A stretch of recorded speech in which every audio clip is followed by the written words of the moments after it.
Little boy calls 911 after seeing his sister struggling, unaware his life was about to change. If you enjoyed this story, subscribe to the channel and type "love" in the comments. A beautiful piece of good news may come your way very soon. And don't forget to tell us where you're watching from.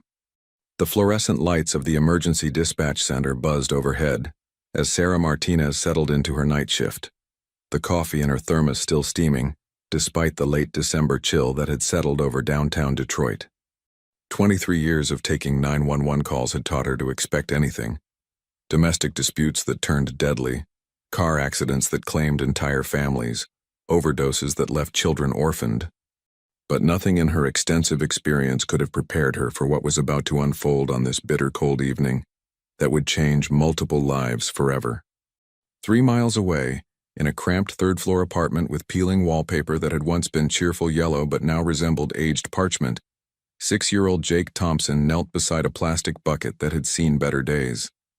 His small hands, already red from the cold, trembled as he tested the icy water with his fingertips, wincing at the temperature that felt more like winter pond water than anything suitable for human use.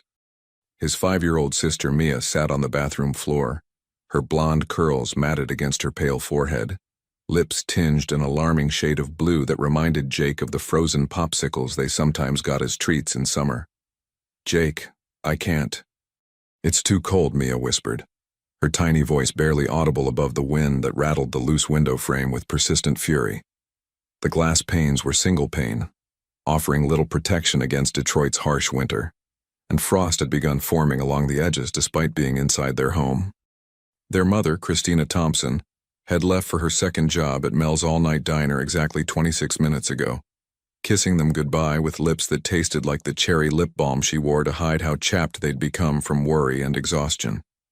She had promised she'd be back before midnight, just like every night, but midnight felt like an eternity away when your 5-year-old sister was shivering uncontrollably and looking at you with eyes that trusted you to fix everything.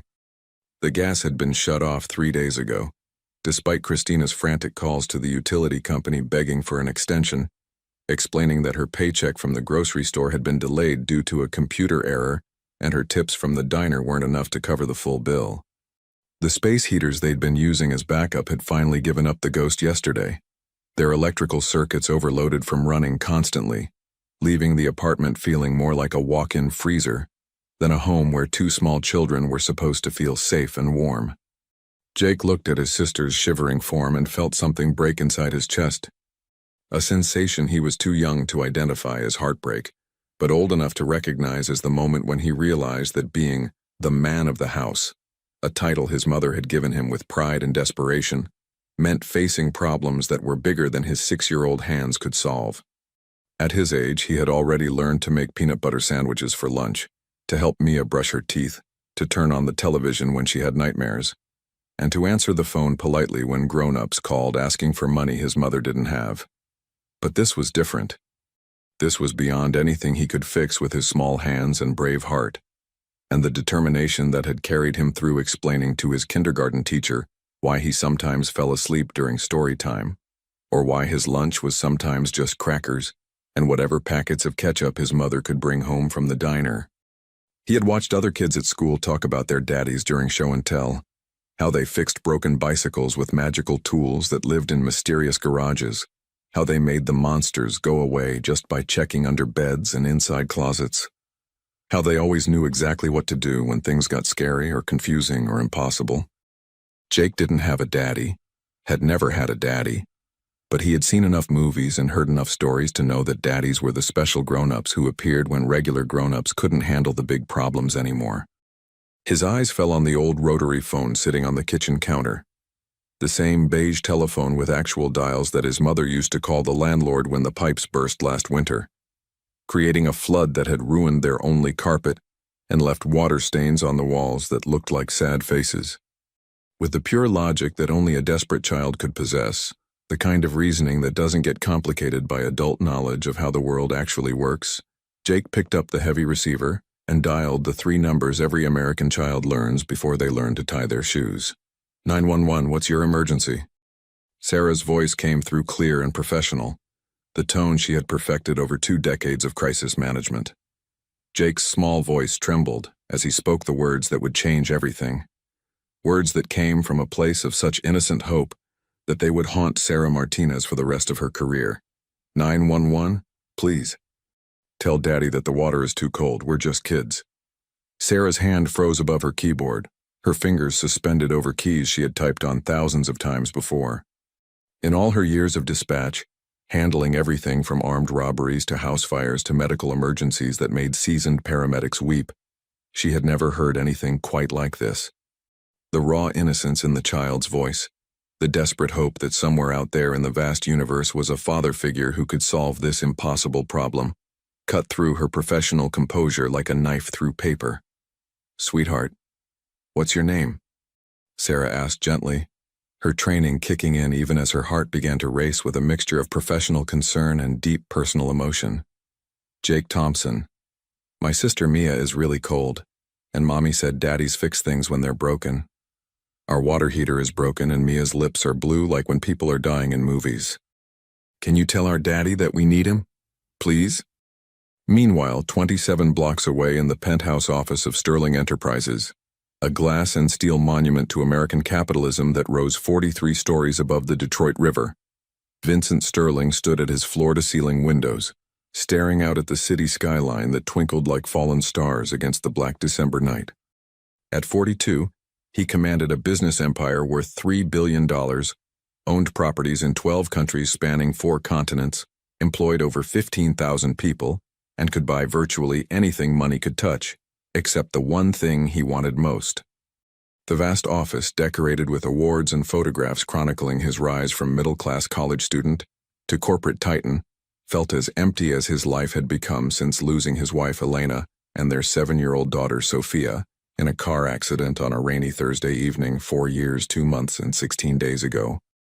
He could remember the exact number of days because he had been counting them, marking time in a world that had lost all meaning the moment a drunk driver ran a red light and stole his entire reason for existing. His executive assistant, Margaret, had left hours ago, repeatedly offering to stay late and help with the Morrison acquisition documents, but Vincent had waved her away. He wasn't staying late because he needed to work. Sterling Enterprises practically ran itself at this point, a well-oiled machine that generated wealth with or without his constant attention. He stayed late because the silence of his 20-room mansion in Grosse Pointe had become unbearable, filled with echoes of laughter that would never return and memories that felt more like torture than comfort. The police scanner he kept on his desk, a remnant from his days as a volunteer EMT during college, back when he believed that helping people in crisis was his calling before business school redirected his path toward profit margins and shareholders, crackled with the usual emergency calls of a busy city. Domestic disturbances, traffic accidents, medical emergencies that formed the background noise of urban existence. But then Sarah's voice cut through the static with unusual emotion. "Dispatch to all units, we have a situation involving 2 minors, ages approximately 5 and 6, requesting contact with their father figure. Children appear to be in a dangerous cold environment, possible neglect situation. Though I want to emphasize this doesn't sound like abuse. This sounds like poverty." Vincent's hand stilled on his coffee cup, the ceramic mug that had been a Father's Day gift from Sophia, painted with her tiny handprints and the words, "World's Best Daddy," in purple glitter glue that had somehow managed to survive 4 years of grief and countless washings.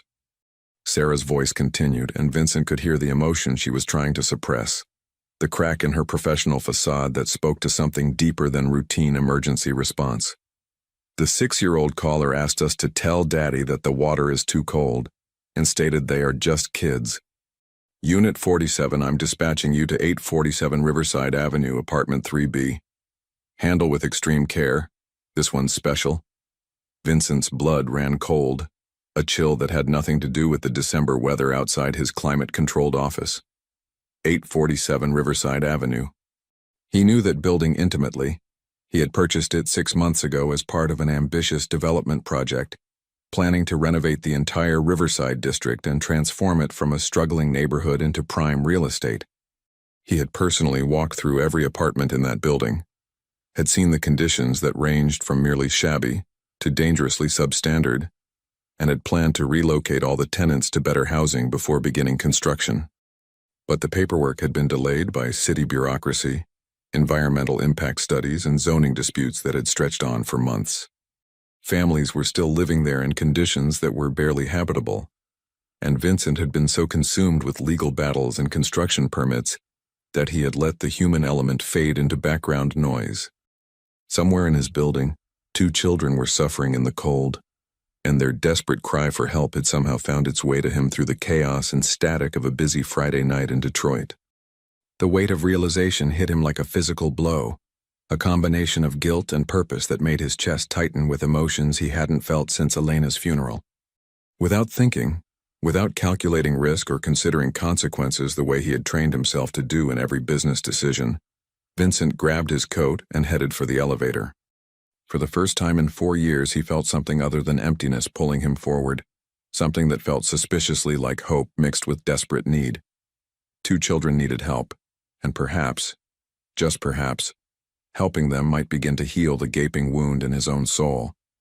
The drive to Riverside Avenue took Vincent through parts of Detroit he hadn't seen since his college days, when he used to volunteer at homeless shelters and community centers, back when he believed that success meant making a difference rather than making money. Streetlights flickered over cracked sidewalks where weeds pushed through concrete, and many of the storefronts were boarded up with plywood that had been painted over so many times it looked like abstract art. His black Mercedes S-Class felt obscenely out of place in this neighborhood, its heated leather seats and premium sound system, a stark contrast to the reality of families struggling to keep warm in December. When he pulled up to 847 Riverside Avenue, 2 police cars were already parked outside, their red and blue lights casting eerie shadows on the building's brick facade that made the structure look even more worn and desperate than Vincent remembered from his initial inspection 6 months ago. Officer Michael Rodriguez was just stepping out of his patrol car when Vincent approached, his breath forming small clouds in the frigid air. "Sir, this is an active scene. I'm going to need you to step back," Rodriguez said automatically, his hand instinctively moving toward his radio as he sized up the well-dressed stranger who clearly didn't belong in this neighborhood at this time of night. "I'm Vincent Sterling. I own this building," Vincent replied, pulling out his wallet to show his identification with hands that were steadier than he felt. "I heard the call on the scanner. 2 children?" Rodriguez's expression shifted as he recognized the name, his eyebrows rising slightly. Sterling Enterprises was well known throughout Detroit, and Vincent's face had been in the business pages of the Detroit Free Press often enough, usually in connection with major acquisitions or charitable donations that made for good publicity. "Mr. Sterling? What brings you here personally?" Usually building owners send their property managers for situations like this. "Those children are my responsibility," Vincent said, his voice carrying a weight that surprised even him. "This is my property, and if they're living in dangerous conditions while I've been sitting in boardrooms arguing about permits and environmental assessments." His voice trailed off as he looked up at the building's 3rd floor, where he could see a dim light glowing behind thin curtains that probably provided about as much insulation as tissue paper. Inside apartment 3B, Jake sat on the threadbare couch with his arm protectively around Mia, both of them wrapped in every blanket they could find in the apartment, a collection of mismatched throws that Christina had accumulated from thrift stores and church donations over the years. 2 paramedics were checking Mia's vital signs, while a social worker named Patricia Coleman spoke quietly with them, her voice gentle but professional, as she tried to assess the situation without traumatizing children who had already been through enough. "Where's your mommy, Jake?" Patricia asked, kneeling down to his eye level and speaking in the soft tone she had perfected over 15 years of dealing with children in crisis situations. "She's at work. She works at Hanson's Grocery during the day and Mel's Diner at night so we can have food and pay rent," Jake replied with the matter-of-fact tone children use when discussing things that should break an adult's heart, his small voice carrying the weight of understanding far beyond his 6 years. "She said she'd be back before the moon gets really high in the sky, and she always keeps her promises." Patricia exchanged a meaningful look with the paramedics, one of those silent communications that develop between professionals who work with families in crisis. Mia's body temperature was dangerously low, hovering at 94 degrees, and while she wasn't in immediate danger of hypothermia, The conditions in the apartment were clearly unsafe for children. The temperature inside was barely 50 degrees, cold enough to see their breath when they spoke. "Jake, when you called 911, you asked them to tell your daddy something. Can you tell me about your daddy?" Patricia asked carefully, knowing this was often sensitive territory for children in single-parent households. Jake's face fell, and he pulled Mia closer against him, her small body still trembling despite the blankets. "We don't have a daddy. Mommy says some kids just don't get daddies, but that's okay because we have each other. But Tommy Chen at school says daddies fix everything when it's broken, and our water heater is really broken," and Mia was so cold her teeth were making clicky sounds. His voice broke, and tears began streaming down his cheeks, leaving warm tracks on skin that was red from the cold. "I just wanted someone who knew how to fix broken things to help us. I thought maybe if I asked really nice, they could find us a daddy who could make the water warm again." Outside in the hallway that smelled of old carpet and industrial disinfectant, Vincent climbed the stairs with Officer Rodriguez and Sarah Martinez, who had driven over from the dispatch center after her supervisor arrived to cover the remainder of her shift. She hadn't been able to stop thinking about the call, about the pure hope in that little boy's voice and the way it had cut through her professional detachment like nothing had in years of emergency response. "Mr. Sterling?" Rodriguez said as they reached the third floor, the sound of their footsteps echoing off the narrow walls. "I have to ask, what's your intention here? We have protocols for situations involving minors, and while I appreciate property owners who take responsibility, there are proper channels for these kinds of interventions." Vincent paused at the door to 3B, his hand raised to knock, and realized he didn't have a clear answer. "I honestly don't know," he admitted, his voice quieter than the commanding tone he used in boardrooms and conference calls. "I just know that 4 years ago I lost everything that mattered to me. My wife and daughter died in a car accident, and I've been going through the motions of living ever since. And tonight, I heard a child asking for help, asking for a father. And that child is living in a building I own in conditions that I allowed to continue while I worried about paperwork and profit margins. I can't walk away from that." Sarah studied Vincent's face in the fluorescent hallway lighting and saw something she recognized from her years of crisis response. The look of a man carrying unbearable guilt, someone seeking a chance at redemption even if he couldn't articulate what that might look like. "That little boy's name is Jake Thompson. His sister is Mia. They're 5 and 6 years old. Their mother, Christina, works 2 jobs just to keep food on the table and a roof over their heads. She's not neglecting them. She's fighting poverty with everything she has." When Vincent knocked softly on the door, Patricia opened it after checking through the peephole, surprised to see the well-dressed stranger flanked by police officers and a dispatcher. The man didn't look like law enforcement, but he had the bearing of someone accustomed to authority. "Ms. Coleman, I'm Vincent Sterling. I own this building. I came as soon as I heard about the children." Patricia's eyebrows rose in genuine surprise. In 15 years of social work, dealing with everything from abandoned children to abuse cases to families destroyed by addiction and poverty, she had never had a property owner show up personally at an emergency call involving tenants.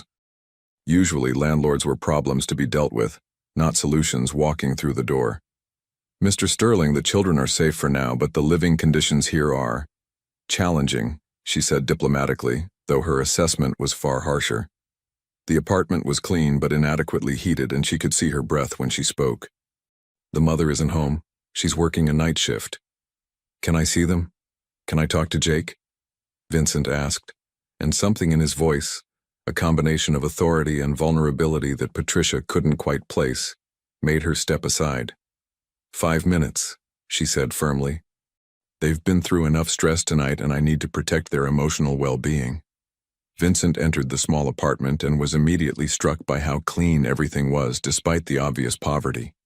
The furniture was old but well-maintained, obviously cared for with the kind of attention that spoke to pride rather than neglect.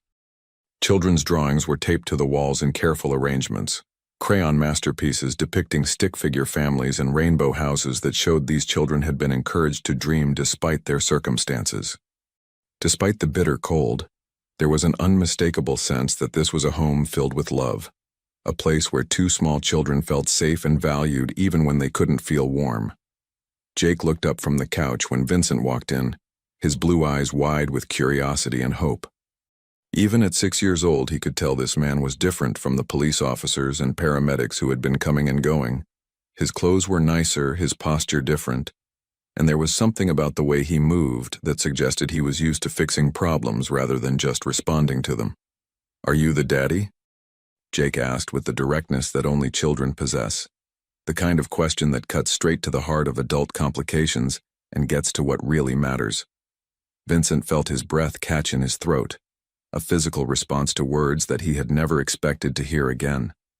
He knelt down slowly, bringing himself to Jake's eye level, and saw in this brave little boy's face an echo of his own daughter's fearless curiosity about the world. "No, Jake, I'm not your daddy," Vincent said gently, his voice carrying more emotion than he had intended. "But I heard what you told the 911 lady and I came because I wanted to help. Sometimes grown-ups can help each other even when they're not family." "Can you fix our water heater?" Jake asked, his voice carrying the kind of hope that could break hearts. "Mia gets really cold, and Mommy cries sometimes when she thinks we're sleeping because she can't make it warm for us. She tries really hard, but the heater is too broken for Mommy's to fix. It needs Daddy fixing." The simple question hit Vincent harder than any business negotiation or corporate crisis he had ever faced. Here was a child, asking for the most basic human need, warmth and safety, and looking at him with the kind of trust that Vincent hadn't seen directed at him since his daughter had asked him to check under her bed for monsters one last time. "Jake, what if I told you that I could fix the water heater and the heat and make sure you and Mia never have to be cold again?" Vincent heard himself saying, words that came from a place deeper than logic or business sense. Jake's eyes lit up with an expression of pure joy, but then his face grew serious with the gravity that children sometimes display when they're trying to protect themselves from disappointment. "Do you promise?" Because grown-ups sometimes promise things and then they forget, or they get too busy, or they decide it costs too much money. Vincent looked at this brave little boy, sitting protectively next to his sister who was finally beginning to warm up under the paramedics' care, and felt something fundamental shift inside his chest. For 4 years, he had been going through the motions of living, building wealth and acquiring properties and making deals that meant nothing to him. But this moment, this question from a 6-year-old who had taken responsibility for his sister's welfare, felt more real than anything he had experienced since losing his family. "Jake, I promise," Vincent said, and he meant it with every fiber of his being. "And I never break my promises to children."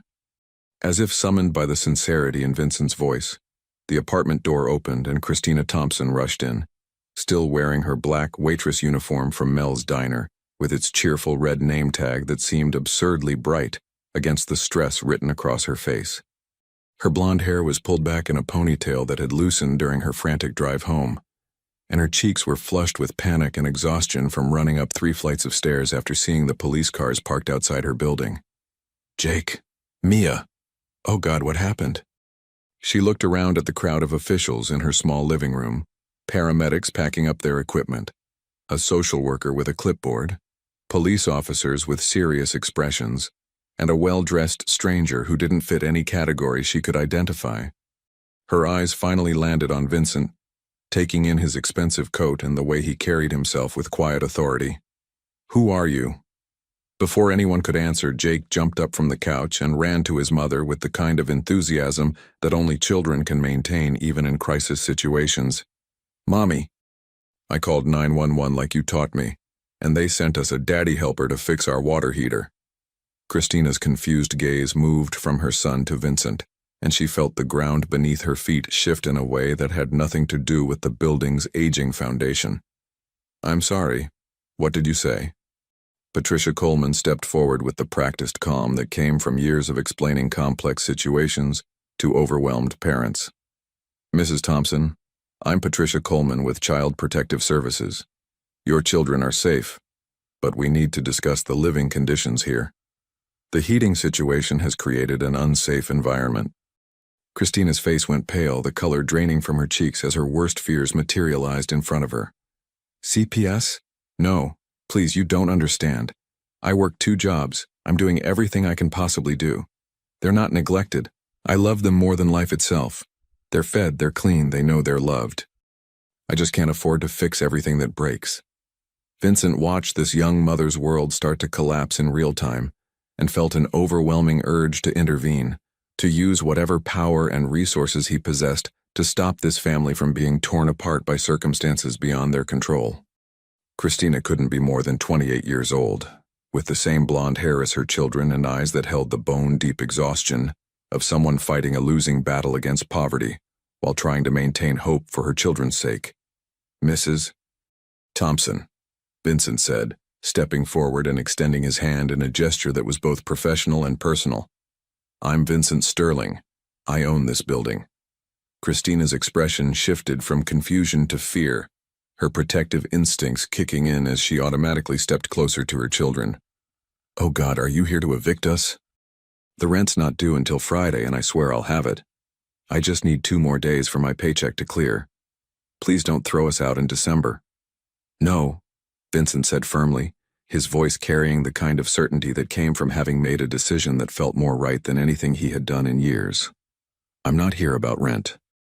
I'm here because your son Jake called 911 tonight, and through circumstances that I'm still trying to understand, his call found its way to me. He asked them to tell his daddy that the water was too cold." Christina looked down at Jake, who was now clinging to her legs with the fierce grip of a child who sensed that important grown-up decisions were being made around him. "You called 911?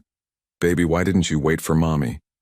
Mia was shaking really bad, and her lips turned blue like in the movies when people are dying. Jake explained with the logic of a 6-year-old who had been forced to become the family's early warning system. "I remembered you said if there's ever a really big problem that Mommy can't fix, I should call 911. And I thought maybe they could find us a daddy to help, because Tommy Chen says daddies know how to fix heaters and make everything warm again." Tears began streaming down Christina's face as the full weight of what her son had experienced hit her. She knelt down and pulled both children against her, holding them with the fierce protectiveness of a mother who would die before letting anything happen to her babies. "Oh, sweetheart. We talked about this. It's just us 3, remember? We're a team, and teams take care of each other." "I know, Mommy," Jake said, his voice muffled against her shoulder. "But teams sometimes need coaches, and daddies are like coaches for families. They teach you how to do the hard stuff." Vincent found himself struggling to maintain his composure as he watched this family navigate crisis with a combination of love and pragmatism that reminded him painfully of his own family's dynamics before tragedy struck. The child's reasoning was so pure, so hopeful, that it cut through every defense Vincent had built around his heart over the past 4 years. "Mrs. Thompson," Patricia interjected gently, consulting her notes. "The immediate concern is the heating situation. With temperatures dropping below freezing tonight and forecast to stay there for the next week, this apartment isn't safe for the children. The temperature in here is 52 degrees, which constitutes an emergency situation for minors." "I know the heater's broken," Christina said desperately, her voice cracking with the strain of trying to hold everything together. "I called the super 3 times this week, but Mr. Peterson says the parts are expensive and it might be weeks before the building management company approves the expense. I've been using space heaters, but they keep burning out because the electrical system is old. I'm doing everything I can." Officer Rodriguez cleared his throat and spoke with the reluctance of someone who understood that sometimes the law created more problems than it solved. "Ma'am, given the current conditions and the safety concerns, we may need to arrange temporary placement for the children until the heating situation is resolved. It's not about your parenting, it's about immediate safety." "No." Christina's voice broke completely, the sound of a mother's heart shattering. "Please, they're all I have. We've never been apart. I'll figure something out. I'll take them to my sister's in Ohio, or we'll stay at the homeless shelter. Just please don't take my babies." Vincent had been silent through this exchange, processing the bureaucratic machinery that was about to separate a loving family because of poverty and a broken heater. Now he stepped forward with the kind of decisive energy that had built his business empire. "There's another option," he said quietly, and something in his tone made everyone in the room turn to look at him. Patricia raised an eyebrow. "Mr. Sterling, I have a house. A very large house with more bedrooms than I know what to do with and heating that works perfectly." Vincent looked directly at Christina, his voice steady and sincere. "Mrs. Thompson, What if you and the children stayed there while I have this entire building properly renovated with working heat and modern electrical systems? The room fell completely silent except for the sound of wind rattling the windows. Christina stared at Vincent as if he had spoken in a foreign language, her mouth slightly open in shock. "I'm sorry, what?" she whispered, her voice barely audible. "I'm offering you and your children a place to stay. Clean, warm, safe, with no rent and no obligations except letting me help you get back on your feet. You could keep your jobs if you want, or take time to find something better. Whatever works for your family." Patricia stepped closer to Vincent, her professional instincts kicking in. "Mr. Sterling, while your offer is extraordinarily generous, there are protocols for situations like this. Background checks, home inspections, legal considerations. We can't just place children in someone's home without proper vetting." "Then let's expedite every single one of those processes," Vincent said with the kind of quiet authority that came from years of making things happen. "I'll cover any costs, any fees, hire any investigators you need. I'll have my legal team handle all the paperwork.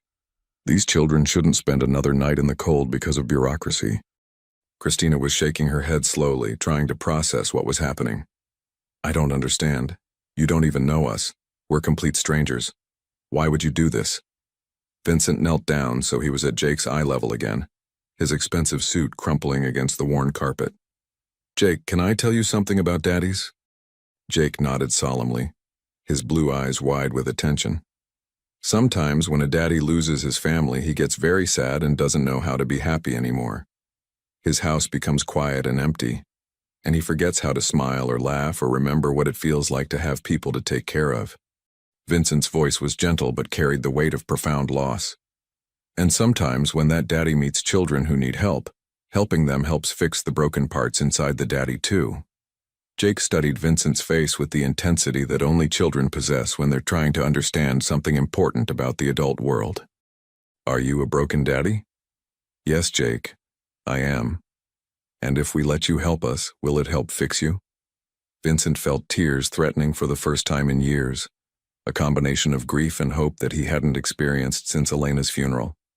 "I think it might, Jake. I really think it might." Jake looked at his mother, then back at Vincent, then at Mia, who was watching the conversation with wide eyes. "Mommy, I think we should help fix the broken daddy.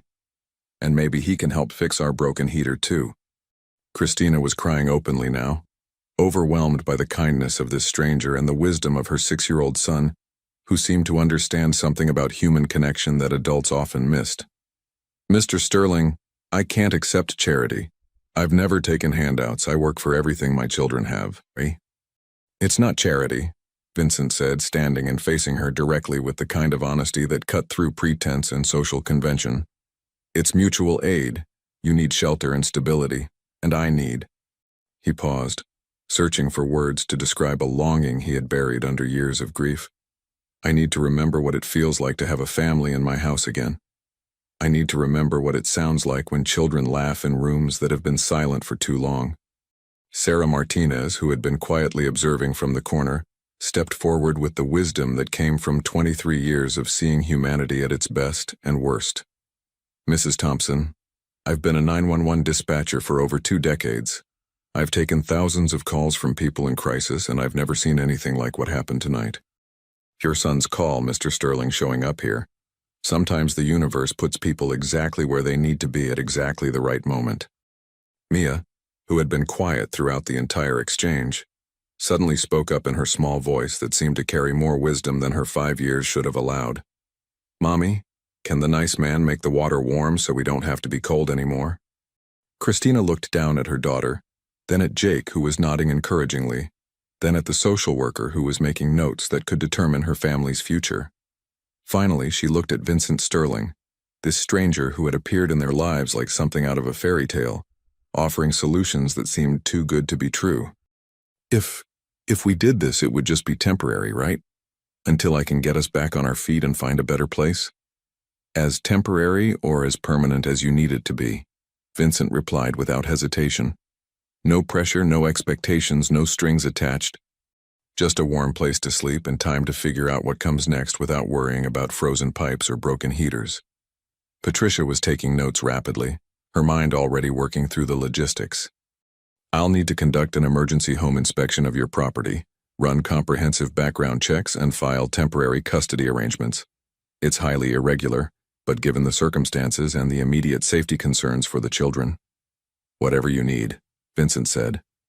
I'll have my lawyers expedite everything, and my home is available for inspection immediately. I want this done properly and legally. Jake tugged on Vincent's coat with the persistence of a child who had something important to say. Mr. Vincent, if you're gonna be our helper daddy, can I call you something special? Vincent's breath caught as he looked down at this brave little boy who had somehow managed to find hope in the darkest of circumstances. What would you like to call me, Jake? Can I call you Mr. Dad? Because you're like a dad but not my real dad, so you're Mr. Dad. The simplicity and sweetness of it broke something open in Vincent's chest that had been locked away since the day he buried his own daughter. Mr. Dad sounds absolutely perfect, Jake. As the officials began making arrangements and Christina packed a bag for the children with hands that shook from emotion rather than cold, Jake pulled Vincent aside with the seriousness of someone about to share an important secret. Mr. Dad, thank you for coming when I called for help. I knew if I asked really nice, somebody would hear us. Vincent knelt down one more time, looking into eyes that held more courage than most adults ever managed to find. Thank you for calling, Jake. You saved me too, even if you don't understand how yet. Little did any of them know, this was only the beginning of a journey that would test them all in ways they couldn't imagine, challenge everything they thought they knew about family and love, and ultimately prove that sometimes the most broken people are exactly what each other needs to become whole again. 3 days later, Christina Thompson stood in the marble foyer of Vincent Sterling's Grosse Pointe mansion, her worn duffel bag looking comically out of place against the backdrop of crystal chandeliers and hand-carved mahogany panels that probably cost more than she made in a year. The house was everything she had imagined a billionaire's home would be, yet somehow it felt less like a palace and more like a museum. Beautiful, impressive, and utterly devoid of the warmth that made a house feel like a home. Jake and Mia pressed close to her sides, their eyes wide as they took in surroundings that seemed to belong in a fairy tale. The ceiling soared 20 feet above their heads, adorned with intricate plasterwork that depicted scenes of classical mythology, while a grand staircase curved gracefully upward like something from a Hollywood movie. Everything was perfect, polished, and pristine, and completely intimidating to a family who had been sharing a broken-down apartment just 72 hours earlier. Holy cow, Jake whispered, his 6-year-old vocabulary insufficient to process the grandeur surrounding them. Mr. Dad, do you live in a castle? Vincent, who had been watching their reactions with a mixture of pride and sudden self-consciousness, found himself seeing his home through their eyes. When Elena and Sophia had been alive, this house had been filled with laughter, artwork stuck to the refrigerator with magnets, and the comfortable chaos that comes with family life. Now it felt like exactly what it had become, a monument to success that nobody lived in, just existed within. It's just a house, Jake, Vincent said gently, though even as he spoke the words, he realized how inadequate they sounded. A very big house that's been much too quiet for much too long. Patricia Coleman completed her preliminary assessment with efficiency, born of years of home visits, but her expression remained serious. Mr. Sterling, while your EMT credentials and the emergency circumstances justify the immediate placement, I need to be clear. This is a 72-hour emergency authorization only. We'll need comprehensive background checks, home inspection, and court approval for anything longer term. Whatever it takes, Vincent said. I'll have my lawyers expedite everything, and I understand this is temporary until all protocols are followed. The children have been through trauma, Patricia continued, and while your intervention was necessary, we need to ensure stability. Any disruption to this arrangement could be harmful. Mr. Sterling, I have to ask, have you considered the long-term implications of this arrangement? These children have been through trauma, and attachment issues could develop if this situation becomes too comfortable and then ends abruptly. Vincent paused in the middle of showing Mia how the smart home system could dim the lights with voice commands. Ms. Coleman, I've spent 4 years learning that life can change in an instant, that the people you love can be taken away without warning. I'm not making promises about forever because I've learned that forever isn't something any of us can guarantee. But I can promise that whatever time we have together, these children will be safe, warm, and loved. Christina, who had been silent through most of the transition, finally spoke up. Mr. Sterling, Vincent, I need you to understand something. My children have never known any life but struggle. They've learned to be grateful for small things, to not ask for much, to understand that money doesn't grow on trees. This, she gestured around the opulent foyer, this is going to confuse them. They're going to think this is normal, and when we leave. Who says you have to leave? Vincent asked quietly, the question hanging in the air like a challenge to assumptions that none of them had fully examined. The question created an uncomfortable silence that was broken by Jake tugging on Vincent's sleeve. Mr. Dad, can I ask you something important? Of course, Jake. In the movies, when daddies fix things, they usually stay fixed forever. Are you going to fix us forever or just until we're not broken anymore? The innocent question hit all three adults like a physical blow. Christina felt her chest tighten with the fear that her son was already becoming attached to something that couldn't last. Patricia recognized the exact attachment issue she had been worried about materializing in real time. And Vincent felt the weight of responsibility for two small hearts that had already been through too much disappointment. Jake, Vincent said carefully, kneeling down to the child's eye level. Some things that get broken can be fixed completely, and some things heal but leave little scars that remind us what we've been through. The most important thing isn't whether we can fix everything perfectly. It's that we take care of each other while we're healing. Over the following weeks, the Sterling mansion underwent a transformation that had nothing to do with interior decorating, and everything to do with the presence of life returning to rooms that had been silent for too long. Jake's laughter echoed through hallways where Vincent had walked alone for years, while Mia's artistic endeavors gradually replaced the formal artwork on the refrigerator in the gourmet kitchen that had rarely been used for anything more elaborate than reheating takeout.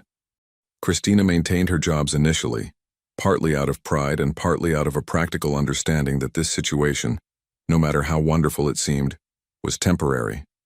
She would leave for work each morning with the same sense of unreality that had plagued her since moving in, kissing her children goodbye in a house that cost more than most people's annual salaries, then spending 8 hours serving coffee to truckers and stocking shelves with canned goods. But Vincent was struggling with his own adjustment. Having children in the house again brought back memories that were both wonderful and excruciating. The sound of small feet running up the grand staircase reminded him of Sophia's daily races to see if she could reach the top before he finished counting to 10. Watching Jake and Mia explore the house with wonder and excitement brought back the joy Elena had taken in creating a home that was both elegant and comfortable, a place where a billionaire could still step on Legos in his bare feet. The breaking point came on a Thursday evening 3 weeks after the Thompsons had moved in. Vincent was working late in his home office when he heard crying coming from the direction of the children's rooms. He found Mia sitting on the floor of her bedroom, a space that had once been Sophia's and was now decorated with princess themes and stuffed animals that Vincent had purchased with the enthusiasm of a man trying to build a childhood from scratch. "What's wrong, sweetheart?" Vincent asked, sitting down beside her on the plush carpet. "I miss our old house," Mia said through her tears, her 5-year-old face scrunched up with an emotion too complex for her to fully understand. "This house is really pretty, but it doesn't smell like Mommy's cookies, and the walls are too white, and everything is too perfect." Vincent felt his heart break for this little girl who was essentially homesick for poverty because poverty had been home. What did your old house smell like? Like Mommy's vanilla candles and the soap she uses to wash our clothes, and sometimes like the pizza place downstairs when they made pepperoni pizza on Fridays. Before Vincent could respond, Jake appeared in the doorway, having been awakened by his sisters crying. "Mia, what's wrong?" "I want to go home," Mia said simply. Jake came and sat on her other side, his 6-year-old wisdom on full display. "But Mia, home isn't a place. Mommy told us that. Home is where we're together and safe and loved. And Mr. Dad loves us and we're safe here and we're still together. But what if Mr. Dad gets tired of us? What if we're too loud or we break something expensive or he remembers that we're not his real kids?" Vincent felt tears threatening as he realized that these children were living with the same fear he was. that this beautiful, fragile thing they were building together might not survive the weight of reality. Mia, Jake, can I tell you a secret? Both children nodded solemnly. I'm scared too. I'm scared that you might decide you don't like living with a grown-up who doesn't know all the right things to do, who sometimes gets sad when he looks at old pictures, who had to learn how to make pancakes from YouTube videos because he'd forgotten how to cook for children. You're scared of us? Jake asked with amazement. Not scared of you, scared of losing you, just like you're scared I might get tired of you. But here's what I've learned. Being scared together is better than being scared alone. Meanwhile, downstairs in the kitchen, Christina was having her own emotional reckoning. She had come home from her shift at the diner to find a note from Vincent's housekeeper, Margaret, explaining that she had taken the liberty of baking chocolate chip cookies because she'd noticed Mia looking sad earlier. The kitchen smelled like vanilla and butter and childhood memories, and Christina found herself crying over a plate of cookies that represented kindness she had never expected to receive.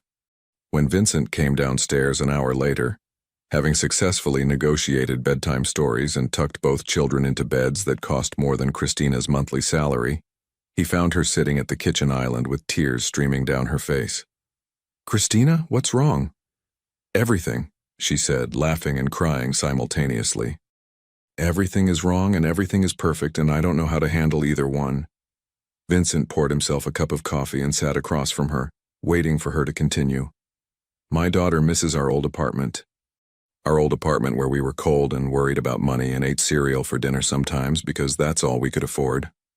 She misses it because it was ours, because we built it together, because even when everything was broken, we were a family. And now? Now we're living in a fairy tale, and fairy tales always end. The prince always goes back to his castle, and Cinderella always has to give back the dress, and my children are going to have to learn how to live without marble bathrooms and gourmet kitchens and a man who looks at them like they hung the moon. Vincent was quiet for a long moment, processing words that cut straight to the heart of his own fears. Christina, what if this doesn't have to be temporary? Don't, she said firmly. Don't say things like that. Don't make my children fall in love with a life they can't keep. What if they could keep it?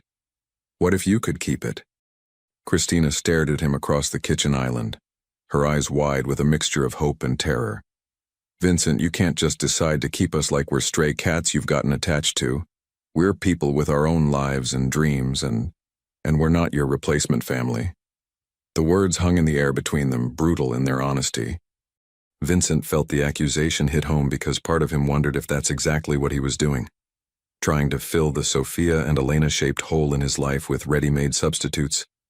You're right, he said quietly, and I'm sorry if I've made you feel like that's what this was about. But Christina, what if it's not about replacing anything? What if it's about building something new? Before she could answer, Jake appeared at the bottom of the stairs in his pajamas, looking small and vulnerable in the vast space of the mansion's first floor. Mommy? Mr. Dad? Are you fighting? Because when grown-ups talk in quiet voices late at night, that usually means they're mad at each other. Both adults felt their hearts break simultaneously at the anxiety in the child's voice, the learned wariness of a 6-year-old who had already experienced too much adult conflict and uncertainty. No, sweetheart, Christina said, opening her arms to her son. We're not fighting. We're just talking about grown-up stuff. Are we going to have to leave? Jake asked, the question that had been haunting all of them finally spoken aloud. Vincent and Christina looked at each other across the kitchen, both realizing that their individual fears and uncertainties were affecting the very children they were trying to protect. I don't know, Jake, Christina answered honestly. But whatever happens, we'll face it together, okay? Just like we always have. Jake nodded, but his face remained troubled. Mr. Dad, if we do have to leave, will you visit us sometimes? Because I think you get lonely in this big house. And we get lonely too sometimes, and maybe we could help each other not be lonely. Vincent knelt down and pulled Jake into a hug that felt like coming home and breaking apart at the same time. Jake, I promise you that no matter what happens, you and Mia and your mommy will always be part of my family. Distance doesn't change that, and time doesn't change that. As Christina watched this man embrace her son with genuine love and careful gentleness, she realized that the fairy tale she was so afraid of wasn't the problem. The problem was her own fear that she didn't deserve happiness, that accepting love and help somehow made her weak or dependent or less of a mother. But looking at Jake's face as he hugged Vincent, seeing the peace and security that had replaced the worry lines that no 6-year-old should have, Christina began to wonder if maybe, just maybe, it was time to stop being afraid of good things. 2 months into their unconventional living arrangement, Vincent Sterling thought he had found a rhythm that worked for everyone. The children were thriving. Jake had started kindergarten at Grosse Pointe Academy, where his natural intelligence was finally being challenged and nurtured, while Mia spent her days with Margaret, Vincent's housekeeper, who had embraced the role of surrogate grandmother with enthusiasm that surprised everyone, including herself. Christina had reluctantly agreed to reduce her hours at both jobs, accepting Vincent's argument that the children needed stability and that she deserved rest after years of exhausting herself to keep their heads above water. She was still uncomfortable with accepting what felt like charity. But seeing Jake come home excited about learning to read chapter books and watching Mia blossom with the security of regular meals and consistent bedtime routines had gradually worn down her resistance to accepting help. Vincent himself was experiencing something he hadn't felt since Elena and Sophia died: purpose beyond profit margins and acquisition targets.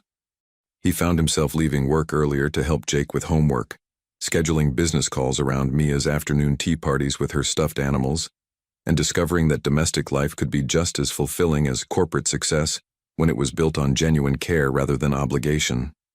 But their carefully constructed peace was about to be shattered by forces none of them had anticipated. The first sign of trouble came on a Tuesday morning when Vincent's longtime business partner and friend, Marcus Webb, appeared unannounced at the Sterling mansion. Marcus had been struggling with his own financial problems. Poor investments had left him overextended, and he'd been counting on Vincent's consistent business focus to maintain their partnership's profitability.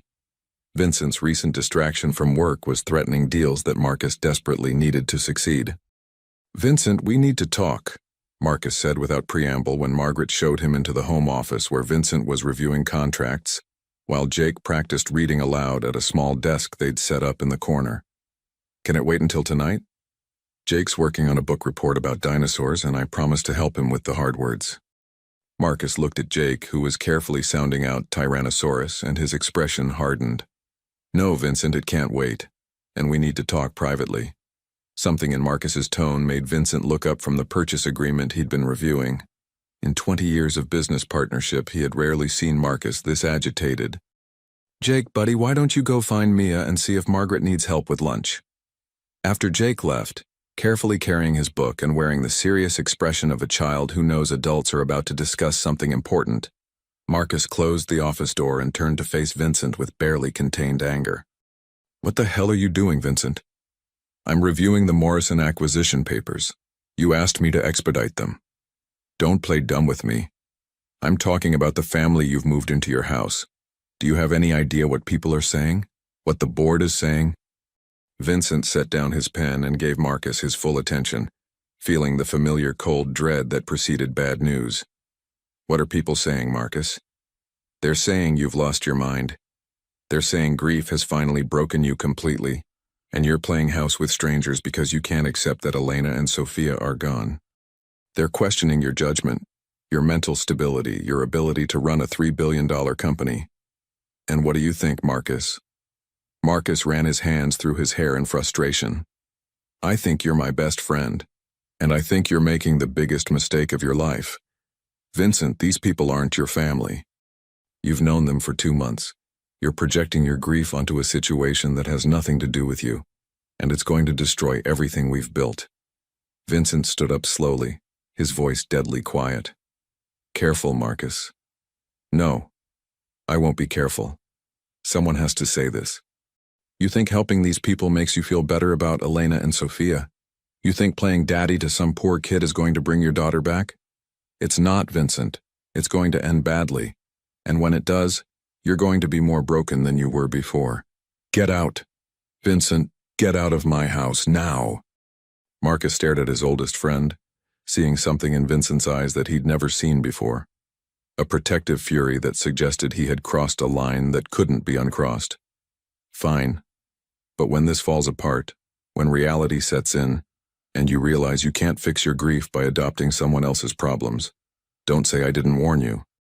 After Marcus left, Vincent sat alone in his office, staring at the family photo on his desk, Elena and Sophia laughing at some joke he could no longer remember, frozen in a moment of happiness that felt like it belonged to someone else's life. For the first time in weeks, he allowed himself to consider the possibility that Marcus might be right. Upstairs, Christina was having her own crisis of faith. She had received a call from her sister Jenny in Ohio, who had seen news coverage of Vincent Sterling's unusual living arrangement with a local family on a Detroit gossip blog that specialized in reporting on the private lives of wealthy business figures. "Chris, what are you doing?" Jenny's voice crackled through the phone with a mixture of concern and excitement. "The internet is saying you're living with some billionaire. Are you dating him? Is this why you haven't returned my calls?" "It's not like that, Jen. It's complicated." "Complicated how?" "Because from where I'm sitting, it looks like you hit the lottery. Rich guy falls for poor girl with kids. That's literally the plot of every romance novel ever written." Christina felt a familiar frustration at her sister's tendency to oversimplify complex situations. "He's not some Prince Charming, and I'm not some damsel in distress. He needed help as much as we did. His wife and daughter died in a car accident, and he's been living like a ghost in this huge house for 4 years. So you're his grief counselor now? Chris, listen to yourself. You moved your kids into a stranger's house because your heat broke. That was supposed to be temporary. Now you're talking like you're his emotional support system." "Maybe I am. Maybe we're each other's emotional support system. Is that so wrong?" "It's wrong if you're forgetting who you are in the process. Chris, you're independent, you're strong, you take care of yourself and your kids. You don't need some rich guy to rescue you." After ending the call, Christina found herself standing in the bedroom that Vincent had given her. A space larger than her entire apartment had been, decorated in soft blues and whites that somehow managed to feel both elegant and comfortable. She looked at herself in the full-length mirror and tried to see what others saw. A poor single mother who had lucked into luxury. A woman who was either incredibly fortunate or making a terrible mistake. The reflection staring back at her looked healthier than she had in years. The constant stress lines around her eyes had softened. Her hair was shiny from eating regular meals and getting adequate sleep, and she was wearing clothes that fit properly instead of whatever was cheapest at the thrift store. But was this really her, or was she playing a role in someone else's life? Her introspection was interrupted by raised voices from downstairs. Jake burst into her room, his face flushed with excitement and indignation. "Mommy, there are people outside with cameras and they're asking Margaret questions about us." Christina's blood ran cold. She rushed to the window and saw what Jake was talking about. 3 news vans parked outside the mansion's gates, reporters with microphones standing on the sidewalk, photographers with long lenses pointed at the house. Vincent appeared in the doorway, his face grim. "Christina, we need to talk." They gathered in Vincent's office while Margaret kept the children occupied in the kitchen, away from the windows where telephoto lenses might capture images of them. Vincent explained about Marcus's visit, about the rumors circulating in business circles, about the media attention that was now focused on their living arrangement. "Someone leaked information about our situation to the press," Vincent said, his voice tight with anger. "They're calling it everything from a publicity stunt to a midlife crisis to worse." "What could be worse?" Christina asked, though she was afraid she already knew. "They're suggesting that my motives aren't pure. That a 42-year-old billionaire doesn't just invite a young single mother and her children to live in his house without expecting something in return." Christina felt sick. "Oh God, they think we're." "It doesn't matter what they think," Vincent said firmly. "What matters is protecting you and the children from this circus." "But it does matter," Christina said, her voice rising with panic. "It matters because my children are going to hear these things. It matters because Jake is going to go to school and kids are going to ask him why his mommy lives with a rich man. It matters because people are going to look at us and think I'm some kind of gold digger who used my kids to get a meal ticket." "Christina." "No, Vincent. This is exactly what I was afraid of. This is why I knew this was too good to be true. We don't belong in your world. We never did. Before Vincent could respond, Jake appeared in the doorway again, this time looking scared rather than excited. "Mommy?" A lady with a microphone stopped me and Mia when we were playing in the garden. She asked if Mr. Dad is really our daddy now, and when I said no, she asked if you and Mr. Dad are boyfriend and girlfriend. Christina felt her world tilting off its axis. "What did you tell her, baby?" "I told her that Mr. Dad is our friend who helps us when things are broken, and you're my mommy, and we're a family even if it's different from other families." But she kept asking weird questions and Margaret made us come inside. Vincent knelt down to Jake's level, his heart breaking at the confusion in the child's eyes. "Jake, there are going to be people who don't understand our family, and they might say things that don't make sense or that hurt your feelings. But you know the truth about who we are and how much we care about each other, right?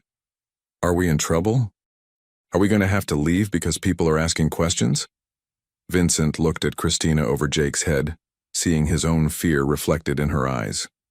They had built something beautiful and fragile, and now the outside world was threatening to destroy it with speculation and judgment and invasive questions that had no good answers.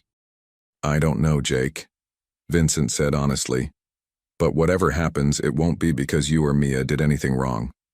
That night, after the children were asleep and the news vans had finally left, Vincent and Christina sat in his office trying to figure out how to protect their family from forces neither of them had anticipated. "Maybe Marcus was right," Vincent said quietly. "Maybe I have lost perspective. Maybe I thought I could create a perfect world where grief doesn't matter, and love is enough to solve every problem." "And maybe Jenny was right too," Christina replied. "Maybe I forgot who I am.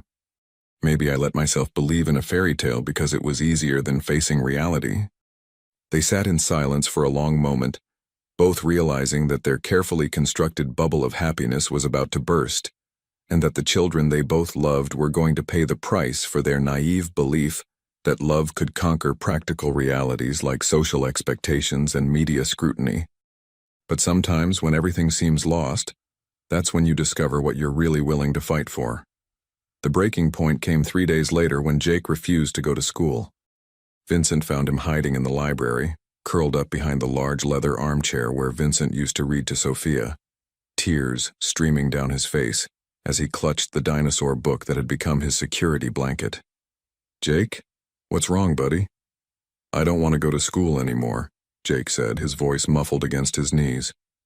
"The kids keep asking me if you're my real daddy, and when I say no, they ask if you're mommy's boyfriend, and when I say I don't know, they say mean things."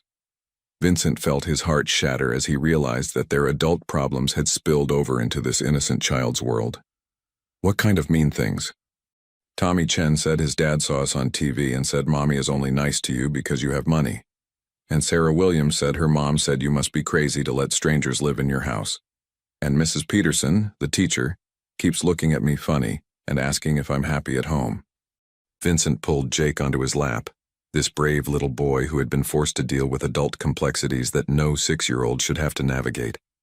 "Jake, do you know what I think about when people say those things?" Jake shook his head. "I think about the night you called 911 asking for help. I think about how brave you were taking care of Mia when you were scared too.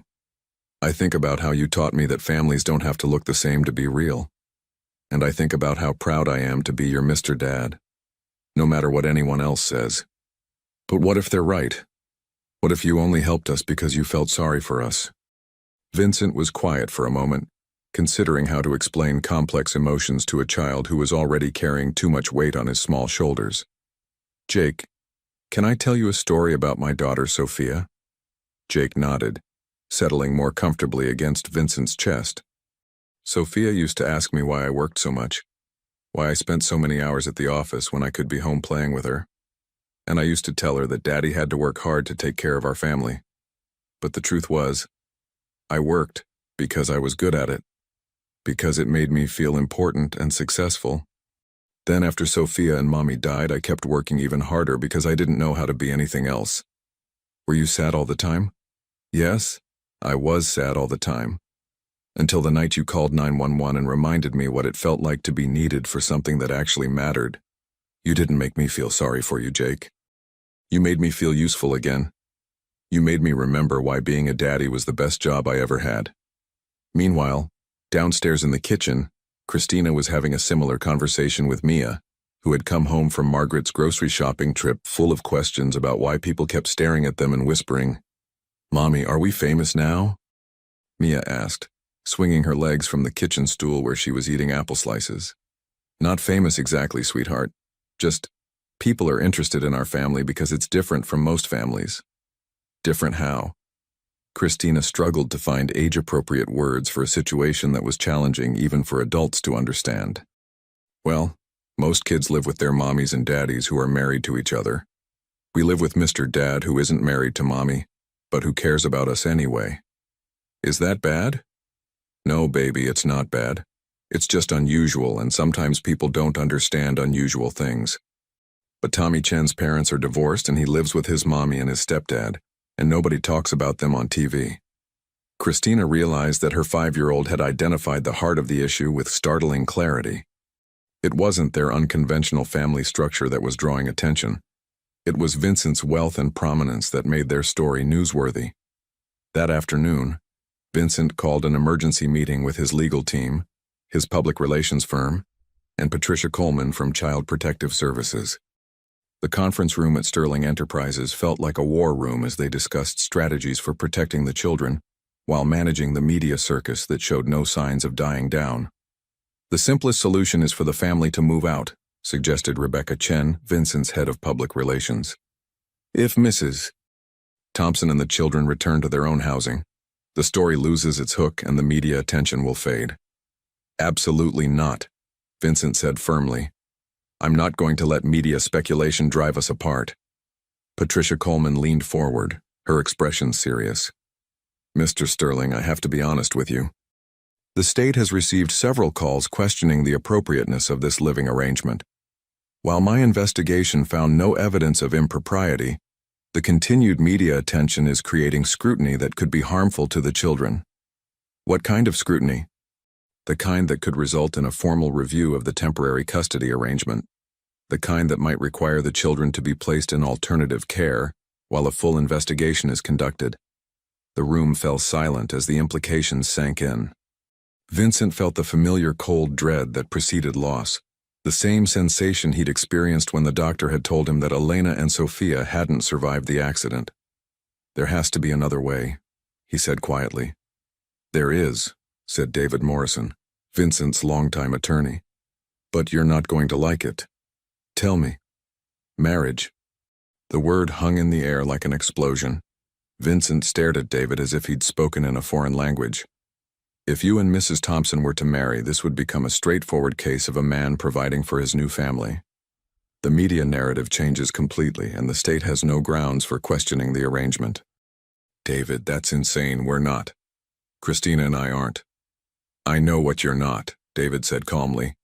"But I also know what you are. You're two adults who care deeply about these children and who have built something that works for everyone involved. Legal marriage doesn't have to change the emotional reality of your relationship." Vincent drove home in a daze, David's words echoing in his mind. Marriage. The word felt like betrayal of Elena's memory and salvation for his current family at the same time. How could he even suggest such a thing to Christina? How could he not, if it was the only way to protect Jake and Mia? He found Christina in the garden, pushing Mia on the swing set that he'd had installed the week after they moved in.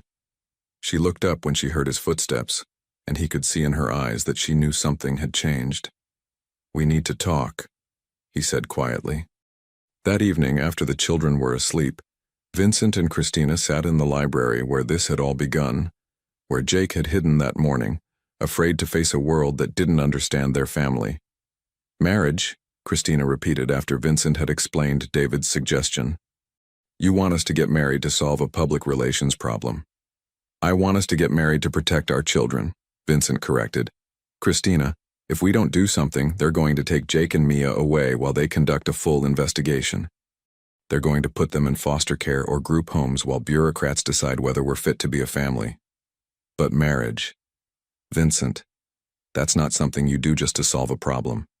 Marriage is supposed to be about love and commitment and what if it could be about those things for us too?" Vincent asked quietly. "Christina, what if this isn't just about protecting the children? What if it's about acknowledging what we've already become?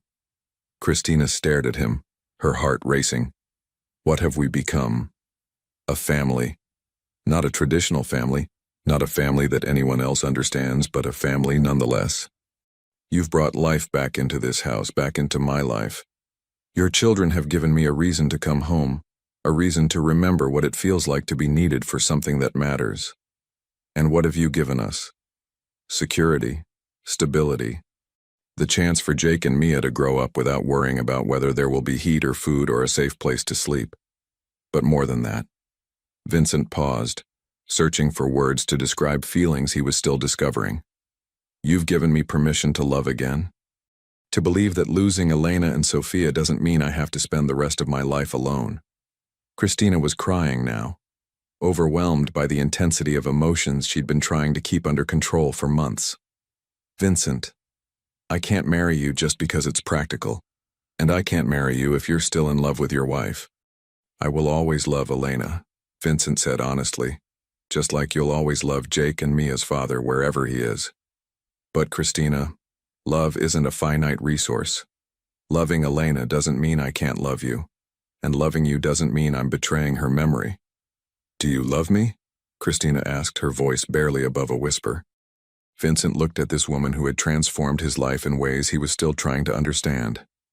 I love the way you make pancakes shaped like dinosaurs for Jake. I love how you sing to Mia when she has nightmares. I love your strength and your independence and the way you've never asked me for anything you didn't absolutely need. I love that you've made this house feel like a home again. So yes, Christina, I love you.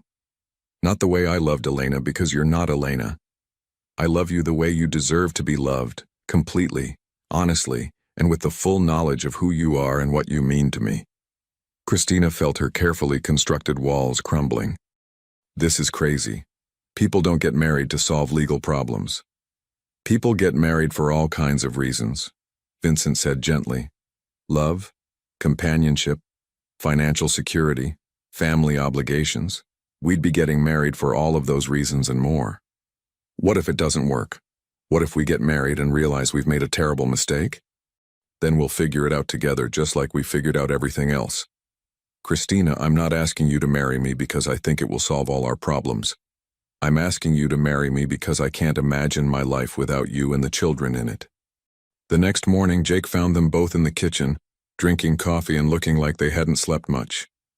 Mia was already there, eating cereal and chattering to Margaret about the bird's nest they'd discovered in the garden. Are you still sad about the people asking questions? Jake asked, climbing onto Vincent's lap with the casual affection that had developed between them. We're working on that problem, Vincent said carefully. How? Vincent and Christina exchanged a look, both realizing that whatever they decided would affect these children most of all.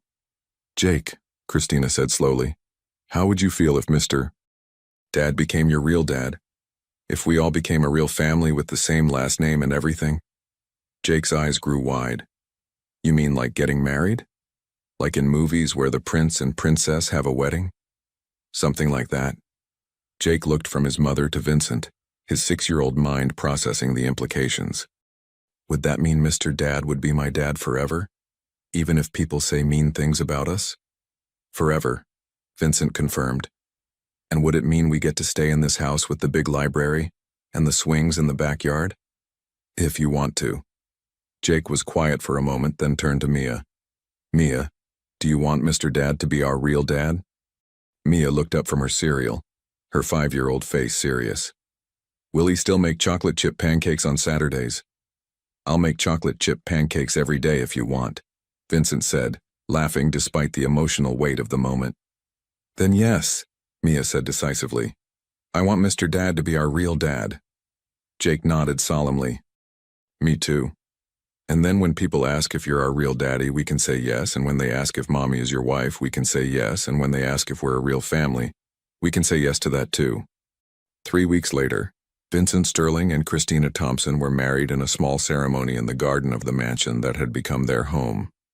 Jake served as ring-bearer with the solemnity of someone who understood the importance of the occasion, while Mia scattered flower petals with the enthusiasm of a child who had been promised cake afterward. The media coverage was extensive but respectful. the narrative having shifted from scandalous speculation to a heartwarming story of love conquering adversity. The business community accepted the marriage as Vincent's return to stability, while the children's school friends were simply excited to be invited to a real wedding. But for the four people who mattered most, the ceremony was simply the formal recognition of what had already become true. They were a family, forged not by blood or obligation, but by the choice to love and protect each other through whatever challenges life might bring. As Vincent and Christina exchanged vows they had written themselves, promising to honor the love they had lost while embracing the love they had found, Jake whispered to Mia, "Now we're really forever family." And in that moment, surrounded by people who had become their chosen family, with the man who had answered a desperate child's call for help now promising to be their father in every way that mattered, the story that had begun with a little boy's faith in the existence of daddies who fix broken things reached its perfect conclusion. Sometimes the most beautiful families are the ones that find each other in the darkest moments, proving that love really can fix anything that matters most.